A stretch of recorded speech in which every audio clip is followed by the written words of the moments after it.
Compañeras diputadas, compañeros diputados, en este tema tan relevante de la reforma político-electoral, hubiera valido la pena que la Cámara se hubiese dado los tiempos suficientes para la discusión, para el debate, para la reflexión en torno a una reforma que va a impactar al país. Ayer aquí se expresaron muchas voces, sobre todo de mi grupo parlamentario, inconformándose por el procedimiento.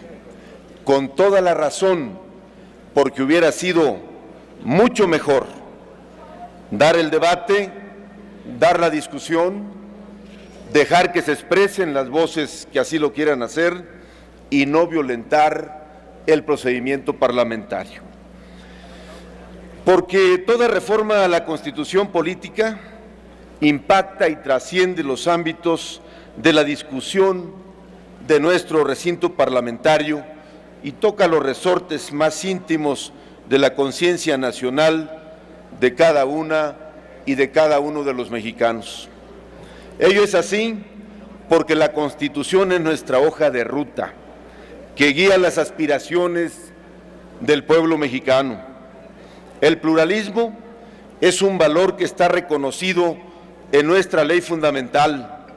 El pluralismo se expresa en la diversidad de enfoques y actitudes frente a la vida, frente a nuestro entorno, en la multiplicidad de creencias y de cosmogonías que caracterizan a un pueblo diverso en su cultura, pero unido en el propósito de pertenecer a una misma patria. Como parte del constituyente permanente, tenemos sin duda una ardua tarea. Para reformar la Constitución, tenemos la obligación de tomar en cuenta a todos los aspectos de nuestra diversidad cultural. Hagamos las reformas que se necesiten, pero tengamos todo el cuidado porque el riesgo de la ineficacia y de la inoperancia de una norma ilegítima de nada servirá para mejorar nuestra convivencia. La minuta que nos envía la Cámara de Senadores contiene modificaciones a las reglas que configuran muchos aspectos de los órganos del poder público, tanto en el ámbito federal, local y de los órganos autónomos.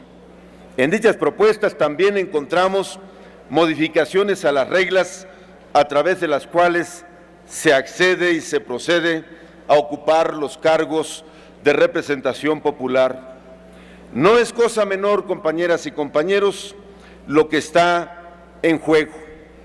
El reto nuestro y el sentido y la obligación de esta Cámara de Diputados es actuar con toda la responsabilidad en su carácter de Cámara revisora y de deliberar a profundidad en los márgenes que han dejado las primeras minorías cada uno de los contenidos que hoy se presentan para su discusión. Estamos claros y entendemos que pretender que las cosas se construyan a conveniencia de una fuerza política y que con ello tengamos en consecuencia el compromiso de ser receptivos y escuchar los argumentos de todas y de todos los legisladores que tengan un planteamiento para mejorar el contenido de la reforma que nos ocupa. Pero a nadie debemos de coartar el derecho de expresarse, a nadie le debemos de negar la posibilidad de escucharle y de ser precedente atender sus razones y sus propuestas. Hay razones históricas que hoy aquí están presentes en esta discusión, como podría ser el tema de la reelección. Tenemos en consecuencia la necesidad de mirar hacia el futuro y por ello llamo a no caer en el marco de esta sesión en posturas meramente mecánicas ni en extremos que polaricen el intercambio de razones. Es un paso fundamental el que vamos a dar. El país no es el mismo de hace 20 años. se necesitan nuevas reglas para hacer frente a nuevos fenómenos y a nuevos retos, y que hoy tenemos la oportunidad de transitar con estas reglas hacia mejores formas y niveles de entendimiento.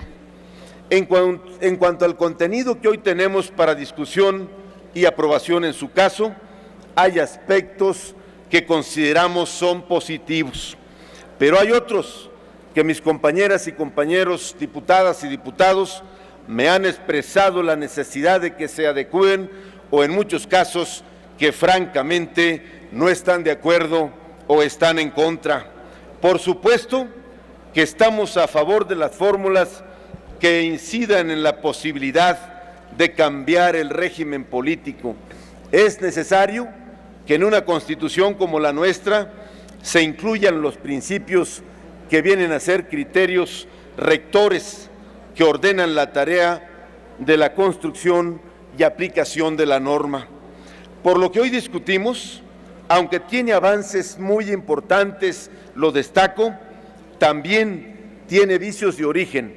No se resuelve a plenitud los problemas que se intentan ante la falta de armonización y coherencia con el orden jurídico, pues no acertamos a embonar con las formas de Estado y de gobierno que se establece en la propia Constitución. Establecer nuestro sistema de planeación democrático, que sea además deliberativo, es algo muy importante, pero considero que ello será posible que materialice si a estas modificaciones le acompaña la elaboración de instrumentos legales que permitan la participación democrática de las y los ciudadanos en el proceso de toma de decisiones sobre los asuntos que le atañen, que le preocupan y que le interesan. Urge, pues, que desahoguemos los pendientes de las llamadas cartas ciudadanas, cuyo contenido debe estar vinculado con el principio fundamental de lo que hoy estamos discutiendo y que espero, compañeras, compañeros, que hoy sean discutidas y aprobadas en su contenido original. Por otro lado, la política de desarrollo social hasta ahora ha tenido una orientación que ha dejado mucho que desear. En cada sexenio se inventan nuevos nombres para los mismos programas, mientras que los indicadores de la pobreza son cada vez más alarmantes. Esperamos, pues, que la elevación a rango constitucional del Consejo para la Evaluación de las Políticas de Desarrollo Social con carácter autónomo ayude a superar las prácticas electoreras de dichos programas y que verdaderamente atiendan la raíz de las causas de la pobreza y la marginación.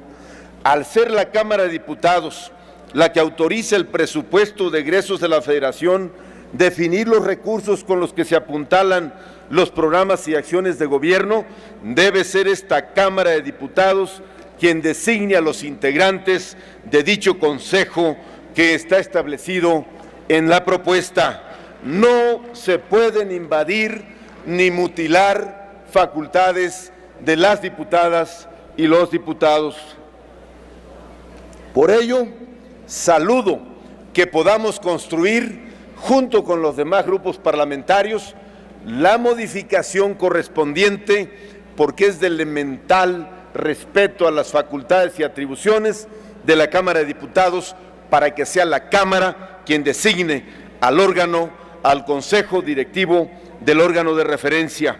No estamos de acuerdo también con la supresión que se hace al artículo 29 de la Constitución, que establece la obligación del titular del Ejecutivo para acordar con los titulares de las Secretarías de Estado previo a proceder el trámite de suspensión de garantías, porque estamos en presencia de un mecanismo que debe de hacer responsable a todo el gabinete y que limite la posibilidad de tomar decisiones que en materia, que en los hechos afectarían severamente los derechos humanos. En esta medida deben participar los responsables de la administración pública, quienes además son sujetos de responsabilidad política, administrativa y penal, lo que los obliga a cuidarse de aconsejar o validar en el acuerdo alguna situación que dañe severamente a la población. Por eso debemos de considerar que permanezca el texto como está hasta ahora en la Constitución. Saludo y felicito y felicitamos la introducción de las reglas sobre la paridad de género en las candidaturas a legisladores federales y locales. Sin duda es un gran avance, hace justicia a la lucha permanente de nuestras compañeras mujeres por acceder en igualdad de circunstancias a los puestos de decisiones. Sin embargo, estoy seguro que esta medida bien puede extenderse a la integración de los ayuntamientos y de la administración pública estatal, federal y local. Felicito a mis compañeras mujeres. Mujeres, es un logro de ustedes y deben de sentirse orgullosas de que va el texto de la Constitución, la paridad para el acceso a los puestos de representación popular. Pero no nos quedemos ahí, vayamos también para que haya paridad, para que haya igualdad en los cargos de la administración federal, estatal y municipal. Incrementar, por otro lado, el umbral del 2 al 3% para que los partidos políticos mantengan su registro y con ello además tengan derecho a los espacios de representación popular, limita el derecho de las minorías que, nos guste o no, son la voz de una franja de la sociedad que tiene y debe de ser representada, por lo que, en todo caso, debiera hablarse en este aspecto no de la votación total emitida, sino de la votación válida emitida para que amortigüe o disminuya el impacto que puede tener en las fuerzas minoritarias. Este cambio puede ser significativo para las fuerzas emergentes o partidos políticos menores que buscan y tienen derecho también a ser parte de la toma de decisiones en la vida pública. Por ello, es importante que no limitemos, como hemos dicho aquí, la participación de los ciudadanos a través de los mecanismos que busquen. A lo mejor pueden ser cómodas o no las expresiones de grupos o partidos políticos, pero sí se requiere en un país democrático y plural como el nuestro. Me parece también que no se deben de quitar las facultades a la Comisión Permanente para ratificar el nombramiento de embajadores y cónsules generales, porque con ello se restan atribuciones a una figura del Poder Legislativo que viene a ser un control al autoritarismo o al presidencialismo.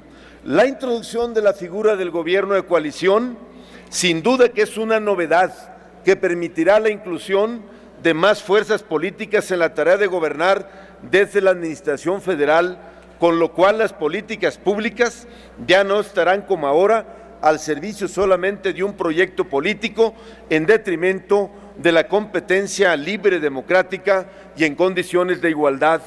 Sin embargo, me parece que lo más conveniente para que esto sea efectivo es que se establecieran las reglas que mandaten y que no dejen a la potestad del Ejecutivo la integración de dicho gobierno, pues la construcción de mayorías en ese sentido puede llevar a la exclusión del contrario y con ello solo estarían legitimando las negociaciones políticas que en los últimos sexenios han sido práctica común, pero que solo han podido consolidarse en momentos de coyuntura.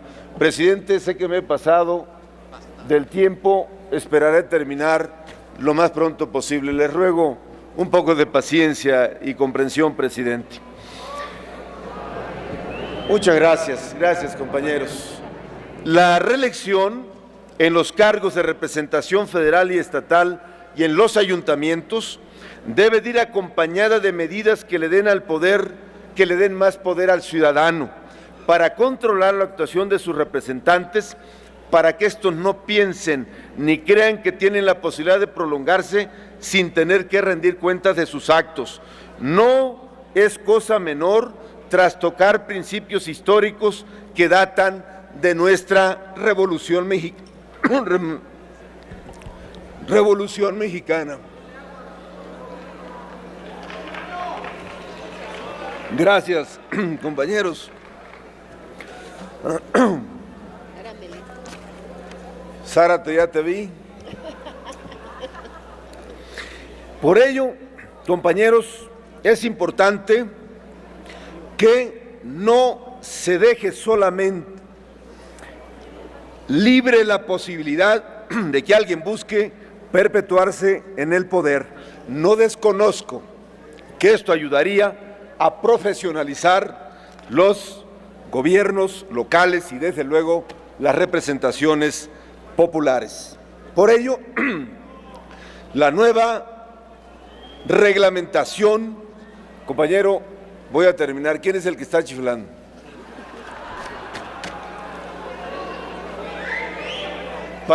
Le ruego que pueda para ir agradecerle que me recuerde que ya pasó el tiempo, pero ya voy a terminar. Por último, compañeras, compañeros, se trata pues, sin duda, que queremos todas y todos que en los contenidos de esta reforma se debata con los argumentos y con las razones necesarias, que nos demos la oportunidad de expresar nuestras razones y de estar abiertos para admitir los acuerdos que puedan resultar del más amplio consenso. Sin duda que los avances son muy importantes, pero no debemos de perder de vista el riesgo de retornar al centralismo. Por ello, a la lista de pendientes que aún nos quedan derivados de esta reforma, que junto a las que ya tenemos acumuladas, nos obligan a un esfuerzo mayúsculo para que en la legislación secundaria podamos garantizar en beneficio de las y los ciudadanos el gran esfuerzo reformador que hemos emprendido por el bien de México y por el bien de las mexicanas y los mexicanos. Por su comprensión y escucharme, muchas gracias, compañeras y compañeros.